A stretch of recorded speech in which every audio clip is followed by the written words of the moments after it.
재테크의 상식을 파업한다. 안녕하세요. 상식파업입니다. 부자가 되려면 빚부터 내라. 미친 소리 같죠? 그래서 이건 추천 안 하는 꿀팁입니다. 안정적인 소득이 있는 사람만, 그리고 원칙 지킬 사람만 가능한 구조예요. 남들이 몇 년간 꿈만 꿀 때 1,000만 원을 현실로 쥐고 시작하는 전략, 거꾸로 저축법 지금 바로 공개합니다. 자, 이제 조금 도발적인 질문으로 시작해 볼까 합니다.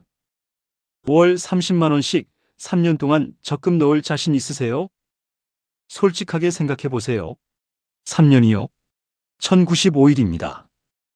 그 긴 시간 동안 매달 30만 원씩 꼬박꼬박 넣을 수 있을까요? 주변을 둘러보세요. 적금 시작했다가 중도에 깬 사람들 정말 많지 않나요? 여러분도 경험 있으시죠? 6개월 열심히 모았는데 급한 일 생기거나 갑자기 사고 싶은 게 생기면 결국 해지 버튼을 누르게 되죠. 이번 달만 빼쓰고 다음 달에 채우면 되지 하다가 결국 통장이 텅 비어버립니다. 그러고 나서 나는 정말 돈 못 모으는 체질인가 봐라고 자책하게 됩니다. 그런데 제가 오늘 말씀드리고 싶은 건 이겁니다.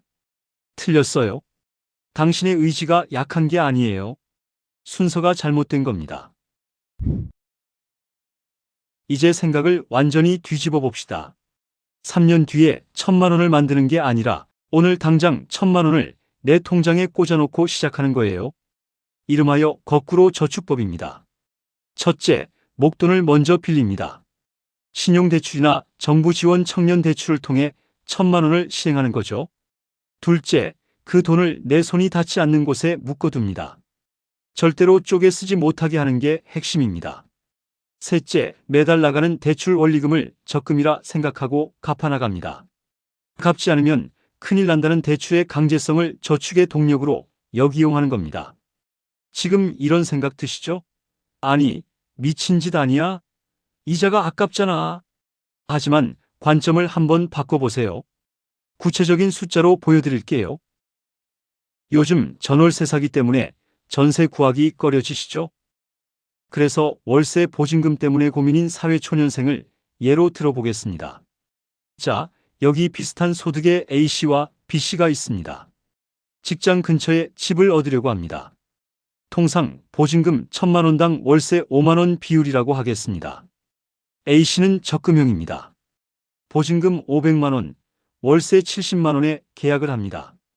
기본 2년 계약이므로 2년 후 혹시 모를 임대료 인상에 대비하거나 좀 더 쾌적한 환경으로 이사하기 위해 만기 수령액이 1,000만 원인 2년 만기 연 3% 적금에 가입합니다. 월 지출액은 월세와 적금 합계 약 110만 원입니다. B씨는 대출형입니다. 이번에는 거꾸로 저축의 장점을 더 확실히 보여줄 수 있도록 불리한 조건으로 예를 들겠습니다. 이자는 매우 높지만 신속한 카드론으로 2년 만기 연 14.5% 1,000만 원 대출을 하여 처음부터 보증금을 1,500만 원으로 확 올립니다. 월세는 65만 원으로 5만 원 낮아집니다. 그리고 원리금 분할 상환으로 매월 갚아나갑니다. 월 지출액은 월세와 상환액 합계 약 113만 원입니다. 참고로 월세도 보증보험 가입됩니다. 단, 보증금이 너무 적으면 보험료가 아까울 수 있으니 최우선 변제 금액을 먼저 확인하세요. 여러분, 보이시나요? 지출액 차이는 겨우 3만 원입니다. 2년 뒤 적금을 중도 포기했을 확률이 높은 A씨와 달리 B씨는 확정적으로 1,500만 원의 목돈을 손에 쥐게 됩니다. 처음엔 이렇게 생각하셨죠? 바보 아니야? 이자를 받아도 시원찮은데 일부러 이자를 낸다고. 하지만 결과는 어떤가요? A씨가 집주인에게 내던 월세 5만 원을 B씨는 카드사 이자에 보탠 셈이죠. 2년간 1,000만 원 대출에 발생하는 총 이자는 157만 원이지만 5만 원씩 2년간 절약한 월세 120만 원을 제외하면 B씨가 순수하게 추가 부담한 이자는 2년간 약 37만 원입니다.